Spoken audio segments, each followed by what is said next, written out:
Hello friends, मैं हूं आद्या, आपकी मेंटोर और गाइड, और आप सभी का स्वागत करती हूं सिविल्स डेली के इस खास प्रोग्राम में, जहां हम कवर करने जा रहे हैं very very important news articles of the Hindu. तो अब न्यूज़पेपर के चक्कर में पड़ के समय वेस्ट करने की कोई जरूरत नहीं। हम हैं आपके साथ, आपकी खबरों को सीधा आप तक पहुंचाने के लिए, वो भी फिल्टर करके, क्योंकि हम सिर्फ वो खबर लेकर आएंगे आपके लिए जो एग्जाम पर्सपेक्टिव बहुत ही इंपॉर्टेंट है। अपनी प्रिपरेशन को और पावरफुल और कॉम्पैक्ट बनाने के लिए जुड़िए हमारे साथ सीडी यूट्यूब डेली रिचुअल्स में, जिसके तहत हम कराएंगे आपकी तैयारी बहुत ही एक अनोखे अंदाज में।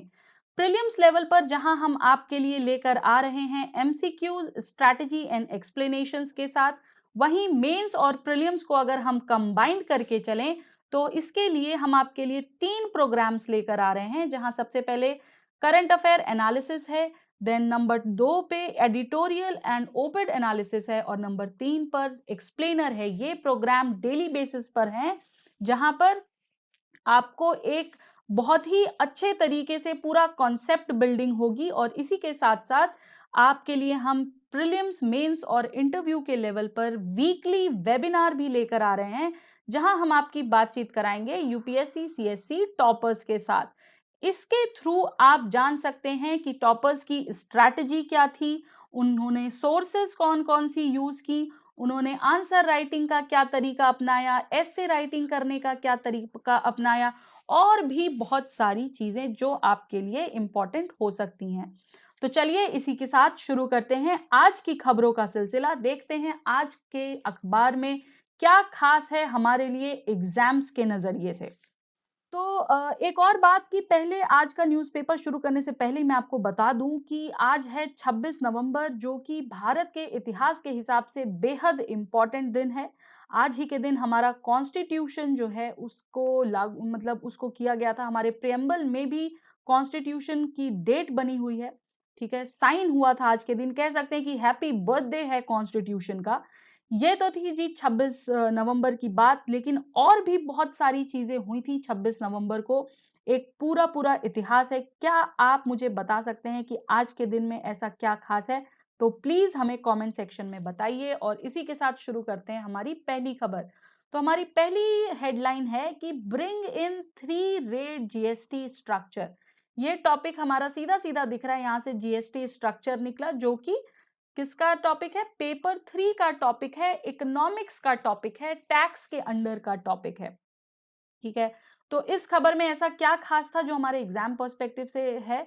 सबसे पहले हम देख लेते हैं जो हमारी नीचे की हेडलाइन दी हुई है कि NIPFP study says government can rationalise the rates without losing revenues. यानी कि एनआईपीएफपी एक इंस्टीट्यूशन है जिसे हम कहते हैं national institute of public finance and policy, ठीक है। तो इसने जो है अपने सजेशंस दिए हैं। इसने कहा है कि गवर्नमेंट जो है वो रेट्स को चेंज कर सकती है, वो भी बिना अपना रिवेन्यू घटाए, बिना रिवेन्यू का लॉस सहे, ठीक है। और जो 3 मेजर चेंजेस यहाँ पर बताए गए, वो ये कहा गया है कि अभी जो है एट प्रेजेंट जीएसटी की दर है 5%, 12%, 18% और 28%। This is for demerit goods. यहाँ आप देख सकते हैं इस स्ट्रक्चर में स्पेसिफाई भी है, ठीक है। और जो रेट्स सजेस्ट किए गए हैं वो है हमारा 8%, 15% और 30%, ठीक है। तो ये रेट्स हमें ध्यान रखने हैं। यूपीएससी ये हमसे प्रीलिम्स में स्पेशली चेंज करके पूछ सकता है, या फिर अगर मेंस में पूछेगा तो पूछ सकता है कि रिकमेंडेशन कौन से रेट्स की गई थी और उसका क्या इम्पैक्ट पड़ेगा। क्या आप बता सकते हैं कि इन चेंजेस को अगर गवर्नमेंट लागू करती है तो उसका क्या इम्पैक्ट पड़ेगा, बेनिफिट होगा, लॉस होगा, जो भी है। All right. और इसी के साथ साथ आगे चलते हैं, देखते हैं कुछ खास इंफॉर्मेशन जीएसटी के बारे में। अच्छा, एक चीज मैं बता दूं कि जीएसटी का भी एक बहुत पुराना इतिहास है। लॉन्च जो फाइनली जीएसटी अप्रूव होकर लॉन्च हुआ था वो 2017 में हुआ था, लेकिन इसकी पूरी एक कहानी है। आइए चलिए देखते हैं कि क्या कहानी है जीएसटी की। तो आप ये एक टाइमलाइन वाला ग्राफ देख सकते हैं, ये बहुत इंपॉर्टेंट है, इसको प्लीज पढ़ लीजिएगा। मैं एक एक पॉइंट नहीं बता रही हूँ आपको, क्योंकि देख करके पढ़ने का कोई मतलब नहीं है। आप भी बोलोगे कि मैडम सिर्फ रीड कर रही हैं, बट हाँ, ये आपकी बेसिक अंडरस्टैंडिंग के लिए है, जिससे आपको पता रहेगा कि भाई क्या टाइमलाइन जो है जीएसटी ने फॉलो की। जैसे कि आप देख सकते हैं 2000 में, सन 2000 इन 2000 वाजपेयी गवर्नमेंट ने फाइनली जीएसटी का डिस्कशन शुरू किया था। ओके, और 2006 में इसकी अनाउंसमेंट हुई थी। It was being announced in the budget, okay, by the finance minister. अब यहाँ पर आपके लिए एक क्वेश्चन है, आप मुझे बताएंगे कमेंट सेक्शन में लिखकर कि हु वाज, मैं यहाँ लिख भी दे रही हूँ, who was finance minister during 2006। मुझे इनका नाम चाहिए आपसे। बहुत सिंपल क्वेश्चन है और बहुतों को तो पता भी होगा, मुझे पता है, लेकिन मैं आपको यहाँ पर नहीं बताऊंगी क्योंकि मैं चाहती हूँ कि आप इसी वे में जाकर रिवाइज करें और ये चीज आपको कंठस्थ हो जाएगी कुछ दिन में और फिर एग्जाम में गलतियां नहीं होंगी। फिर ये आगे बढ़ा, इसका पहला पेपर डिस्कशन हुआ, देन इसके लिए कॉन्स्टिट्यूशनल अमेंडमेंट बिल इंट्रोड्यूस किया गया जो कि फिर लैप्स भी कर गया था। देन इसको एक प्राइवेट कंपनी को दिया गया, फिर ऐसे चलते चलते 122 अमेंडमेंट बिल पर आया और ये इस तरह से फाइनली जाकर 2017 1 जुलाई को लॉन्च हुआ और ये रही हमारी पूरी की पूरी टाइमलाइन।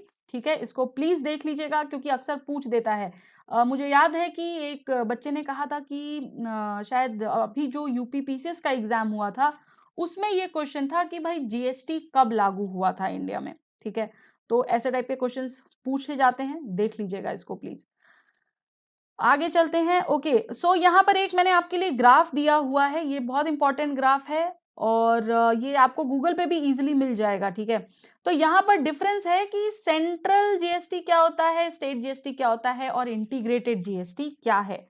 ठीक है, इनकी मीनिंग्स यहाँ पर दी हुई हैं और कलेक्शन का जो ये है ये बहुत इंपॉर्टेंट है कि हु कलेक्ट्स हुम। तो देखो, सेंट्रल का और स्टेट का तो नाम से ही क्लियर हो गया कि सेंट्रल गया हमारी यूनियन गवर्नमेंट के पास और स्टेट गया हमारी स्टेट गवर्नमेंट के पास।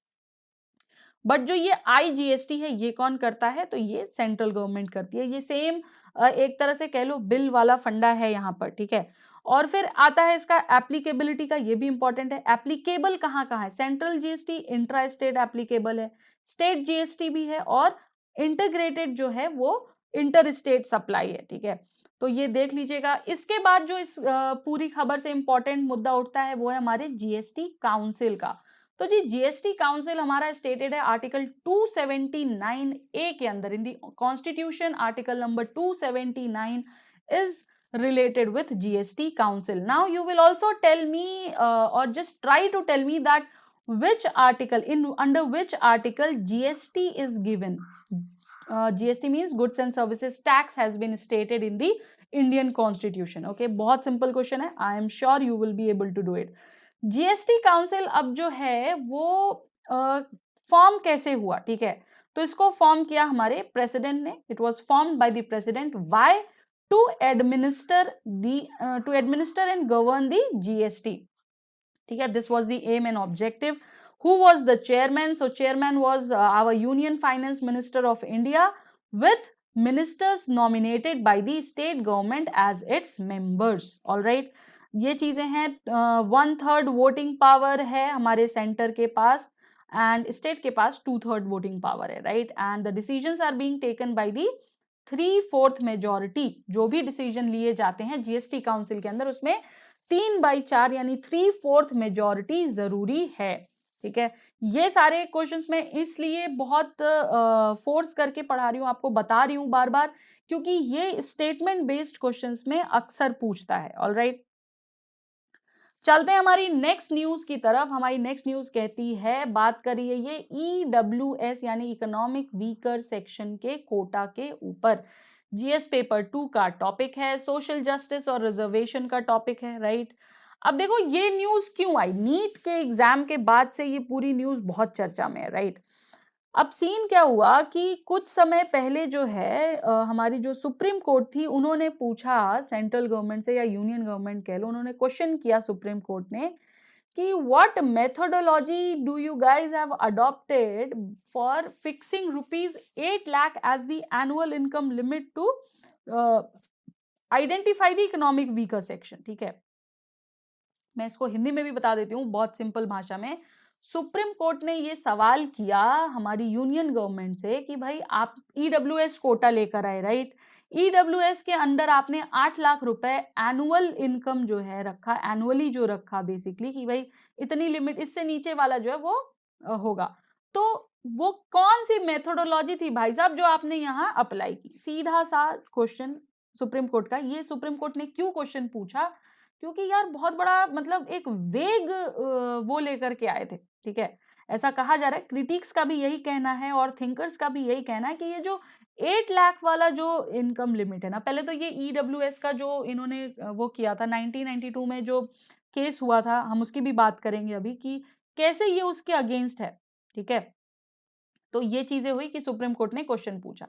तो इस क्वेश्चन के आंसर को लेकर कह सकते हैं कि गवर्नमेंट ने कहा कि भाई हम रिविजिट करना चाहते हैं इनकम क्राइटेरिया को जो हमने ईडब्ल्यूएस कोटा के लिए दिया है, रिजर्वेशन के लिए दिया है। हमने जो इनकम सेट की है 8 लाख रुपए की, उसको हम एक बार फिर से रिविजिट करना चाहते हैं, ठीक है। ये है कहना हमारे सेंट्रल गवर्नमेंट का।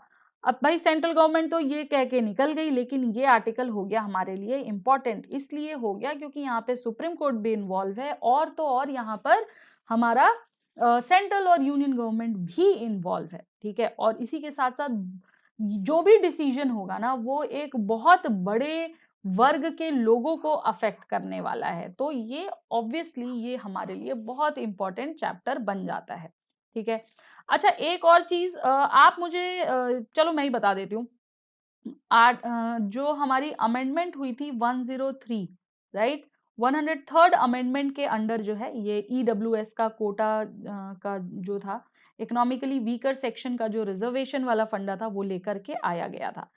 आप मुझे ये भी बता सकते हो कि क्वेश्चन जो मैं आपको यहाँ पर दे रही हूँ वो ये है कि 101 कौन सी अमेंडमेंट, जो 101 अमेंडमेंट थी वो किससे रिलेटेड थी, ठीक है। एक तो क्वेश्चन आपका यहाँ से ये मैंने दिया, ये दूसरे टॉपिक से क्वेश्चन है बट मैंने दे दिया बिकॉज यू शुड नो कि अभी तक भाई कितनी अमेंडमेंट्स आई हैं और कौन सी अमेंडमेंट किससे रिलेटेड है। और ये इस टाइप के क्वेश्चंस जो है पीसीएस लेवल पर बहुत ज्यादा पूछते हैं, ठीक है। तो आप लोगों में से बहुत लोग ऐसे भी होंगे जो पीसीएस का भी एग्जाम दे रहे होंगे, तो आपके लिए यहाँ एक क्लू है, ओके। चलिए आगे बढ़ते हैं, देखते हैं और क्या खास था इसमें। तो बात करते हैं यहाँ पे जो 10% कोटा बेसिकली इंट्रोड्यूस किया गया था, ये किसके लिए था? ये 103rd कॉन्स्टिट्यूशनल अमेंडमेंट से था और इसके चक्कर में दो आर्टिकल्स अमेंड हुए हमारे 15 और 16, राइट। तो आप मुझे बताओगे कि भाई 15 और 16 आर्टिकल जो है ये क्या कहता है, right. Article number 15 and 16 talks about what. और जो पार्ट इसमें ऐड हुआ था कुछ भी काटा नहीं गया था, क्योंकि देखो कहीं ना कहीं आर्टिकल 15 और 16 जो है हमारा फंडामेंटल राइट्स का पार्ट हो जाते हैं, राइट। तो हम उसमें से कुछ भी डिलीट नहीं कर सकते, बट हाँ हम उसमें ऐड कर सकते हैं, क्योंकि प्रियम्बल ये भी था हमारा कि भाई हम कोई भी बेसिक स्ट्रक्चर को नहीं चेंज कर सकते, ओके। तो इसमें एक एडिशन हुई है 15(6) और 16(6) के नाम से, ओके। और जो रिजर्वेशन है क्यों दिया गया? तो ये रिजर्वेशन दिया गया है जॉब्स, एडमिशंस, एजुकेशन इंस्टीट्यूट्स के अंदर रहने के लिए। 10% है हमारा रिजर्वेशन। अब देखो बात ये होती है कि हम रिजर्वेशन क्यों दे रहे हैं, बहुत लोग सीधे आ जाते हैं अरे नहीं गलत है, अरे नहीं सही। तो ये जो ईडब्ल्यूएस का जो मुद्दा था, जो ऑब्जेक्टिव था, जो एम था, वो था to promote the welfare of the poor not covered by the 50% reservation policy for scheduled caste, scheduled tribe and socially educationally backward classes। वो लोग, those people who do not who are not covered under the 50% reservation, already 50% reservation दिया जा रहा है SC, ST, OBC और इन सब चीजों के नाम पर, but those people, those folks who are not covered under that, that is the economic weaker section we can say, ठीक है। तो उनको जो है एक कवर करने के लिए, उनके बेटरमेंट के लिए ये पॉलिसी लेकर आई गई। नाउ दिस जो पॉलिसी थी, this enables both the centre and the state government to provide reservation to the economic weaker section of the society. अच्छा जो मैं केस कह रही थी 1992 इंदिरा स्वाने केस था, बहुत इंपॉर्टेंट केस है ये, ठीक है। इसको प्लीज देख लेना एक बार जाके, नहीं तो किसी एक्सप्लेनर में हम लोग कवर कर देंगे आपके लिए। इंदिरा स्वाने केस 1992 में 9 जजों की बेंच बैठी थी। कितने की? 9 जज थे यहाँ पर और उन्होंने डिसीजन दिया था कि भाई किसी भी हालत में ये जो 50% का कैप है ना, ये पार नहीं होना चाहिए, ठीक है। लेकिन जो ये ईडब्ल्यूएस का रिजर्वेशन वाला सीन आया 10% का, उससे ये डिसीजन ब्रीच हो जाता है, नलीफाई हो जाता है, ठीक है। एंड ऑल्सो जो यूनियन गवर्नमेंट है उसने इस कंडीशन के रिगार्डिंग कोई भी कंसिडरेशन नहीं ली, कोई भी स्टेप नहीं उठाया, ठीक है। तो इस तरीके से ये आर्टिकल भी इंपॉर्टेंट है। आगे चलते हैं, हमारा जो अगला आर्टिकल है दैट कॉल्स अबाउट एनएफएचएस। भाई आज का एडिटोरियल भी इसके ऊपर है जो सर ने कवर भी कर दिया है, तो प्लीज देख लेना एक बार, ओके। और कल भी हमने एनएफएचएस को कवर किया था। अब आज का जो हेडलाइन है ना वो बहुत ही इंटरेस्टिंग है। वो ये कह रही है कि इंडिया में जो सेक्स रेशियो था वो अब वुमेन जो है उसमें ज्यादा हो गई है। पहले 1000 मेल्स पर वुमेन्स जो थी वो 960 978 ऐसा कुछ करके थी, मतलब लेस देन 1000 थी। बट अब हो गया है वो नंबर हमारा 1020, यानी on every 1000 male there is 1020 females. और हमारे 23 स्टेट्स ऐसे हैं जहां पर ये सिचुएशन है कि there are more than 1000 females per 1000 male, there are more than 1000 females, okay, so we have done this thing good। और जो हमारे 3 स्टेट्स ऐसे हैं जहां 950 से भी कम है वो है हमारा पंजाब, हरियाणा, राइट, ठीक है। तो ये सारे हमारे स्टेट्स हैं, ओके। एक और चीज जो इसकी है कि जो एनएफएचएस है ये कब सबसे पहली बार ये करना शुरू किया था, ठीक है। तो ये हुआ था शुरू हमारा बेसिकली 1992 से, ओके।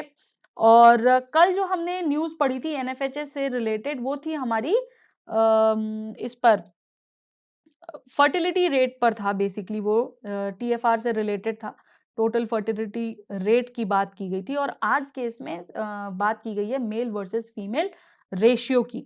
अच्छा, ये भी कहता है कि बहुत से स्टेट्स ऐसे हैं ना जहां पर वुमेन जो है वो मेल से कम है। तो ये देख लेना क्योंकि 23rd स्टेट्स में वुमेन्स आर मोर, ठीक है, राइट, फीमेल का नंबर ज्यादा है। बट वो कौन से स्टेट हैं जहां पर फीमेल का नंबर कम है, तो वो ये हमारे स्टेट्स हैं। इसको प्लीज चेक कर लेना, मैंने हाईलाइट भी किया, एक बार पढ़ भी दे रही हूँ आपके लिए मैं।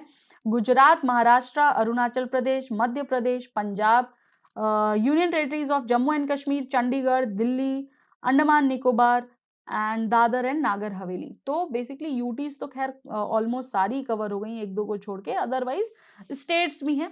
ये पूछेगा आपसे, वो कभी नहीं पूछेगा कि भाई ज्यादा कहाँ कहाँ है, क्योंकि 23 स्टेट्स हैं यार, कभी नहीं पूछेगा। यूटीज भी नहीं पूछेगा क्योंकि मोस्ट ऑफ द यूटीज हैं, ओके। हाँ, जो स्टेट्स हैं ना हमारे जो कि कम है वो जरूर देख लेना, और उसमें भी ये देख लेना 950 से कम कौन है और 950 से लेकर 1000 के बीच में कौन है। और टीएफआर का कल मैंने आपको बता ही दिया था 2.1 हो गया है, ठीक है। और क्या बचता है इससे रिलेटेड, हाँ एक और चीज है, मैं आपको दूसरी स्लाइड पर लेकर चल रही हूँ, ठीक है, क्योंकि वो भी इंपॉर्टेंट है हमारे लिए बहुत ज्यादा।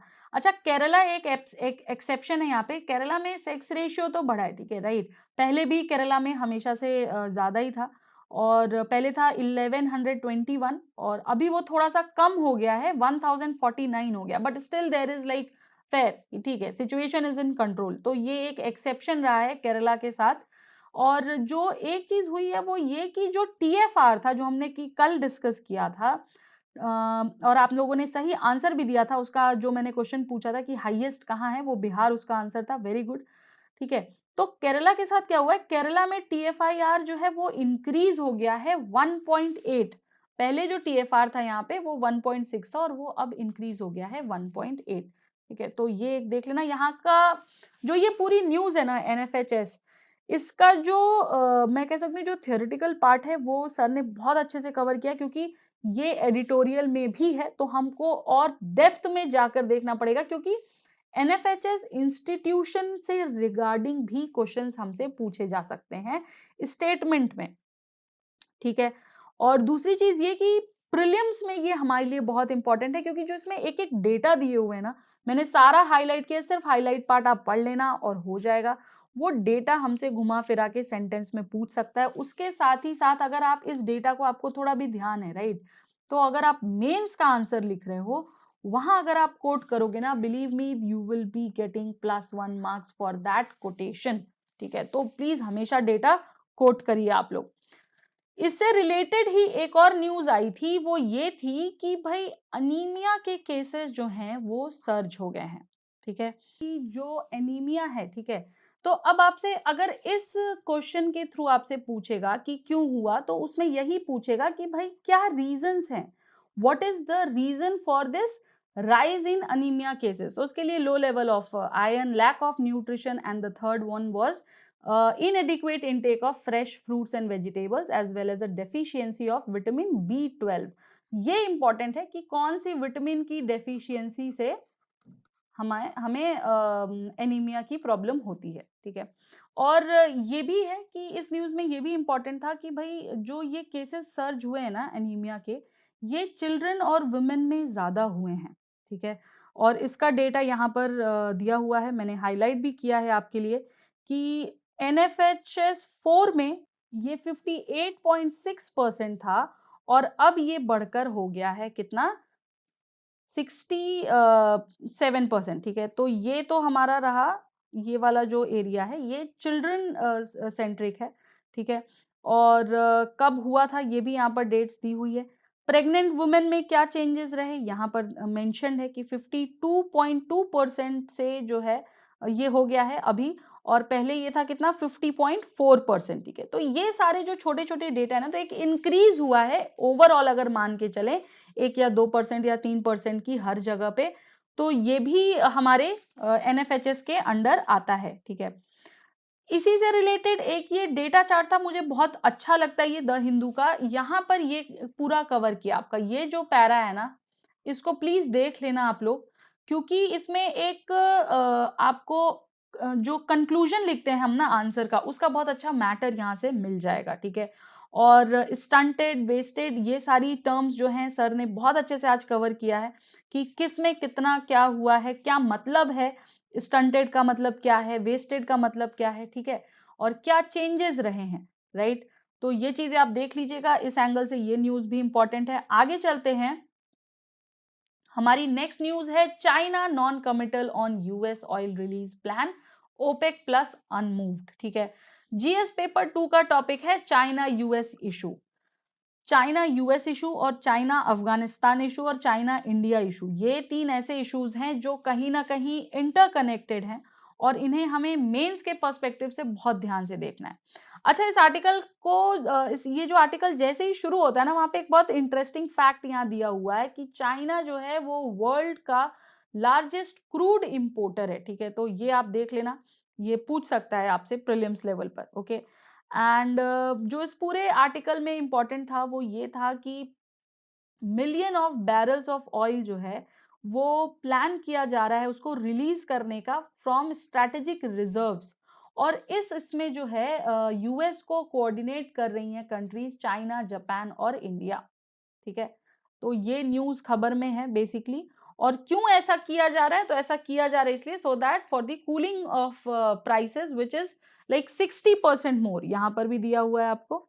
ठीक है, 60% बहुत ज्यादा हाइक होती है, वो हो गया, उसको कंट्रोल करने के लिए कहीं ना कहीं ये मूव चलाई जा रही है। ओके, ओपेक क्या है, ओपेक जो है हमारा ऑर्गेनाइजेशंस, यूपीएससी अक्सर पूछता है तो वो देख लीजिए एक बार। ओपेक जो है वो परमानेंट इंटरगवर्नमेंटल ऑर्गेनाइजेशन है of 13 oil exporting developing Nations that coordinates and unifies the petroleum policies of its member countries. ठीक है, और ये कब क्रिएट हुआ था, ये क्रिएट हुआ था 1960 में कॉन्फ्रेंस ऑफ बगदाद के अंदर। और इतना ही नहीं, जो हमारे क्रिएटर्स थे ना उसमें थे हमारे Iran, Iraq, Kuwait, Saudi Arabia and Venezuela. Please please please इनकी लोकेशन देख लेना आप मैप पे। ओके, लोकेशन यूपीएससी के प्रीलिम्स में बहुत इंपॉर्टेंट है। ठीक है, और फर्दर इसको जो है ज्वाइन किया था Qatar, Indonesia, Libya, UAE, Algeria, Nigeria, Ecuador, गबन, एंगोला, इक्वेटोरियल ग्वीनिया और कॉन्गो ने इन इन ईयर्स में। ओके, लेकिन ये अब सिर्फ 13 मेंबर का ही रह गया है। क्यों? क्योंकि इक्वाडोर, इंडोनेशिया, कतर और गबन ने इसको सस्पेंड कर दिया था, इसको छोड़ दिया था। ठीक है, ये था हमारा ओपेक। और ओपेक प्लस की अगर हम बात करें, जो कि हमारी न्यूज हेडलाइन में है, तो OPEC plus is the non OPEC countries which export crude oil. ये ध्यान रखना, ओपेक में इंपोर्ट था, यहां पर एक्सपोर्ट है। Okay, and are termed as OPEC plus countries. और ओपेक प्लस कंट्रीज में जो मेन कंट्रीज हैं वो है हमारी Azerbaijan, Bahrain, Brunei, Kazakhstan, Malaysia, Mexico, Oman, Russia, South Sudan और सुडान। बहुत इंपॉर्टेंट है ये, very important.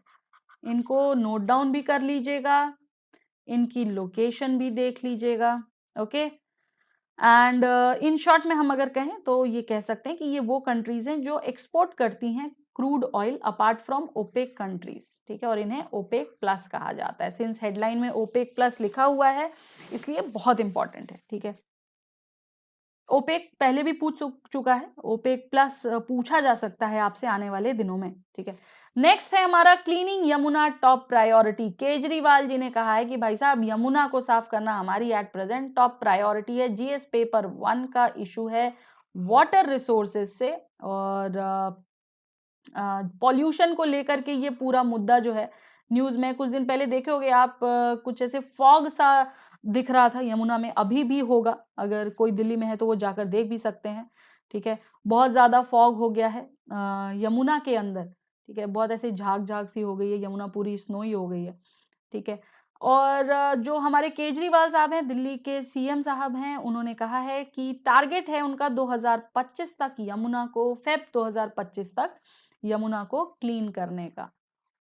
Feb 2025, okay, target year देख लीजिएगा।